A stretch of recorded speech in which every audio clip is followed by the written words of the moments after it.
Hey Jennifer, do you know where the mustard is? It's right there. Can you see? It's right in the door, the front door there.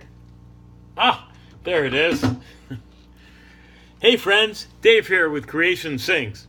You know that every week I come to you with a creative devotional. We go to some really fun and unusual place and tie in a spiritual truth. Well, today I'm coming to you from the very exotic locale of my refrigerator. Maybe some of you men are like me. You're very refrigerator challenged and can relate to seeking but not finding what you're really looking for in your refrigerator. Maybe some of you ladies who are listening today can relate to Jennifer and your husbands who are extremely challenged whenever they open the door and can't find things. You know, it was so difficult for me that even when I was single and I was the only person putting things in my refrigerator, I still couldn't find them. It's crazy though, because I think sometimes we run into a number of problems with our refrigerator.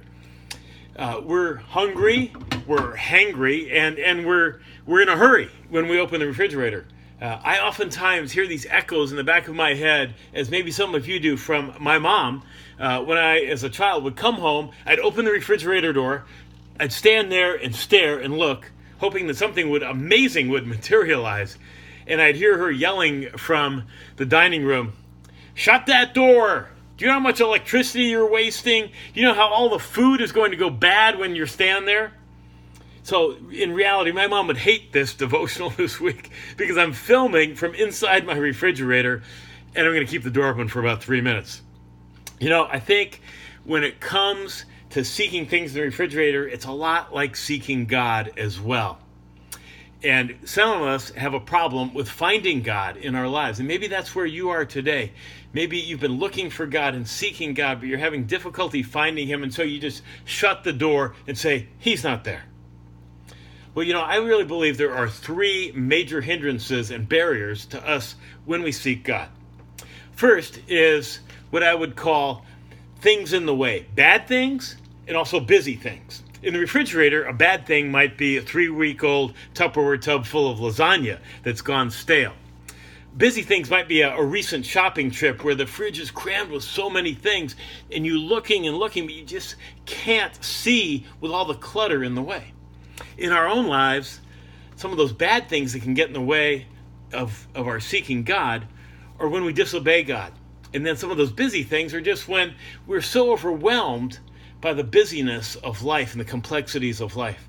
A second barrier for us is the idea that we don't know where to look and we don't really know how to look, and we need assistance, just as I asked Jennifer. And in our own lives, when we seek God, we can find that assistance by going to church, by reading the Bible and learning how to understand what's in the Bible, and then talking to other Christians, more mature Christians, people who are friends, family, or pastors that can help us to find God in the midst of our search.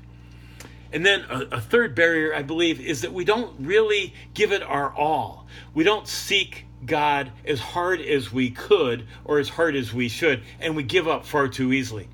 You know, there's a great promise in the Bible, in the book of Jeremiah, where God, speaking through the prophet Jeremiah to the Israelites, who often had a hard time remembering to seek God, he says this, "You will seek me, and you will find me when you seek me with all your heart."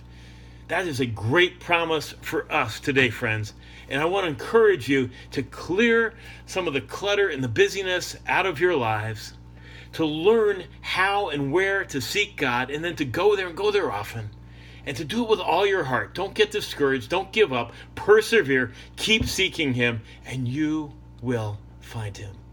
This is Dave coming to you from my refrigerator, hoping you have a God-inspired day.